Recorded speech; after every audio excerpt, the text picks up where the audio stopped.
Breaking news చూస్తున్నాం. ఈ నెల 20న ఇక మేడిగడ్డ అన్నారం సుందిల్ల ఏదైతే కాళేశ్వరం ప్రాజెక్టు పరిశీలన వెళ్తున్నట్టు తెలుస్తుంది. ఈ నేపథ్యంలోనే కొంత ఇప్పటికే జగిత్యాల జీవన్ రెడ్డి చేరికకు సంబంధించిన సభ ఏర్పాట్లు జరుగుతూ ఉన్నాయి. ఓవైపు మాజీ ముఖ్యమంత్రి కేసీఆర్ సభ, మరోవైపు ఇక ముఖ్యమంత్రి రేవంత్ రెడ్డి పర్యటన. సో రైట్ నా ఒకసారి ఇదే అంశం మీద డిస్కస్ చేద్దాం. మా ప్రతినిధి చంద్రశేఖర్ ఫోన్ లైన్ అందుబాటులో ఉన్నారు. సో చంద్రశేఖర్, ఒకే రోజున ఇద్దరు అగ్రనాయకుల వేదికల ఏర్పాటు కనబడుతోంది. సో ఎట్లా ఉండబోతుంది? ఇటు కాళేశ్వరం విజిట్కు ముఖ్యమంత్రి రేవంత్ రెడ్డి, అటు జగిత్యాలకు మాజీ ముఖ్యమంత్రి కేసీఆర్. సో ఏం జరగబోతుంది అంటారు? శ్రీశైలం ఉమ్మడి కరీంనగర్ జిల్లా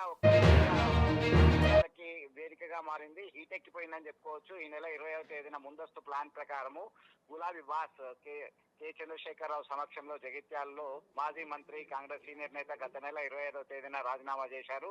ఈ నెల 20వ తేదీన భారీ అనుచరులతోని ఆ భారీ బహిరంగ సభలో గులాబీ కండువా కప్పుకోవడానికి సిద్ధంగా ఉన్నటువంటి పరిస్థితి. ఇప్పటికే నియోజకవర్గ ఇన్ఛార్జీలను సైతం కేసీఆర్ నియమించడం జరిగింది. వారు కసరత్తు చేస్తున్నారు, సభను ఎట్లాగూ సక్సెస్ చేయాలనేటువంటి కోణంలో. దీనిలో భాగంగానే నిన్న ముఖ్యమంత్రి రేవంత్ రెడ్డి, మంత్రి అద్దూరి లక్ష్మణ్ కుమార్ తో పాటు కొంతమంది జగిత్యాలకు సంబంధించినటువంటి అనుచరులు, కార్యకర్తలు అందరూ సైతం అక్కడికి వెళ్లి మాకు ప్రాధాన్యత కావాల్సిందే, ఇక్కడ ఉన్నటువంటి పరిస్థితి బాగాలేదనేటువంటి విషయాన్ని చెప్పడం జరిగింది. మీకు భరోసా ఇస్తాను, మీకు ప్రాధాన్యత ఇస్తానని చెప్పి హామీ ఇచ్చారు. At the same time media already diversion politics నడుస్తున్నాయని చెప్పుకోవచ్చు.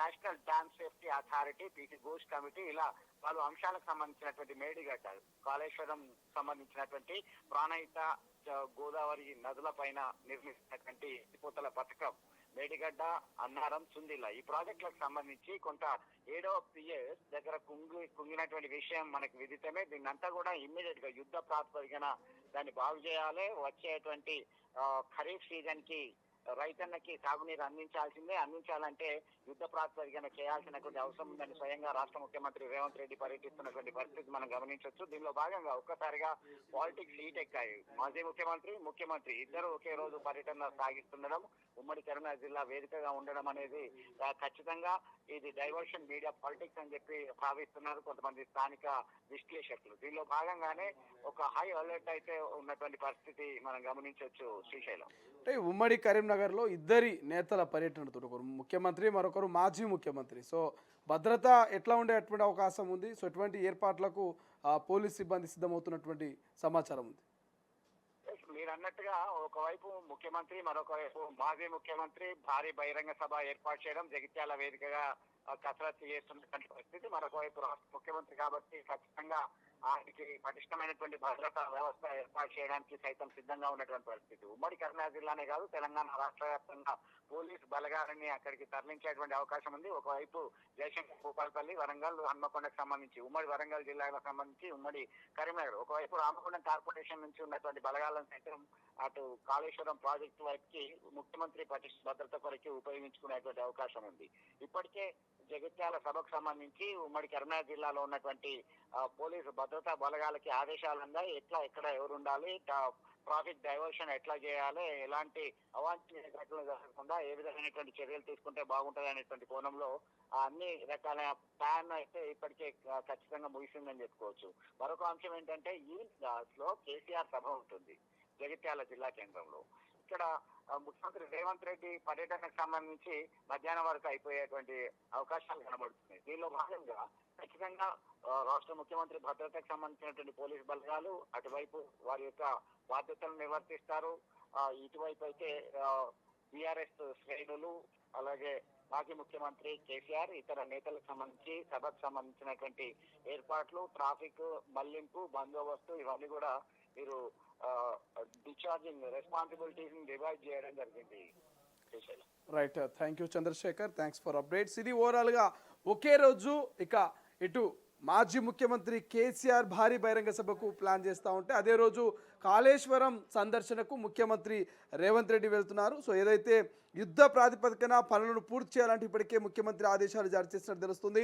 వర్షాలు మొదలయ్యేలోపే ప్రధాన మరమ్మతులు పూర్తి కావాలంటూ సీఎం ఇప్పటికే అధికారులను ఆదేశించారు. ఎట్టి పరిస్థితుల్లోనూ జాప్యం జరగకూడదని, యుద్ధ ప్రాతిపదికన పనులు నిర్వహించాలంటూ ఆయన స్పష్టం చేశారు. ఈ పర్యటన ద్వారా పనుల పురోగతిని సమీక్షించి ప్రాజెక్టు భద్రతపై ఇంజనీర్లకు ముఖ్యమంత్రి రేవంత్ రెడ్డి కీలక సూచనలు చేసే అవకాశం కనిపిస్తుంది. ప్రధానంగా రాబోయే వర్షాకాలాన్ని దృష్టిలో పెట్టుకొని మేడిగడ్డ బ్యారేజ్ వద్ద జరుగుతున్న పనులను ముఖ్యమంత్రి రేవంత్ రెడ్డి ఈ నెల 20వ తేదీన సీఎం రేవంత్ రెడ్డి అయితే పరిశీలిస్తున్నారు.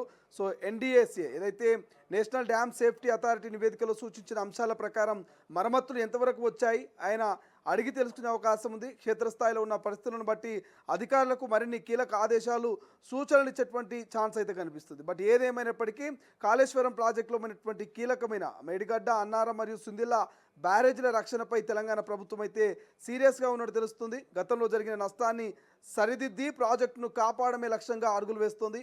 ఈ క్రమంలోనే పనుల నాణ్యతను మరియు వేగాన్ని స్వయంగా ముఖ్యమంత్రి తనిఖీ చేయడం కొంత చర్చనీయాంశంగా మారినటువంటి పరిస్థితి మనకు కనిపిస్తుంది. మరి ఏదేమైనప్పటికీ ఇటు కేసీఆర్ అటు రేవంత్ రెడ్డి ఒకే రోజు 2 వేదికలకు సంబంధించి మాత్రం కొంత భారీ బందోబస్తు ఉన్నటువంటి అవకాశం కనిపిస్తుంది. ఇటు మీడియా అటెన్షన్ కూడా డైవర్ట్ అవ్వకుండా ఇటు బీఆర్ఎస్ అటు కాంగ్రెస్ ఎవరికి వాళ్ళు పబ్లిసిటీ చేసుకునే విధంగా అయితే కొంత ఒక ప్రణాళికంగా ఒక వ్యూహబద్ధకంగానే జనంలోకి వెళ్తున్నట్టు తెలుస్తుంది. సో ఆ రోజు ఏదైతే ఏప్రిల్ 20న ఉదయం ముఖ్యమంత్రి రేవంత్ రెడ్డి విజిటింగ్ ఉంటే ఈవినింగ్ కేసీఆర్ సభ ఉండేటువంటి అవకాశాలు అయితే మనకు కనిపిస్తూ ఉన్నాయి. బట్ చూద్దాం జనాలు కేసీఆర్ సభకు ఎలా తరలి వస్తారు. 1,00,000 మందిని టార్గెట్ పెట్టినట్టు తెలుస్తుంది.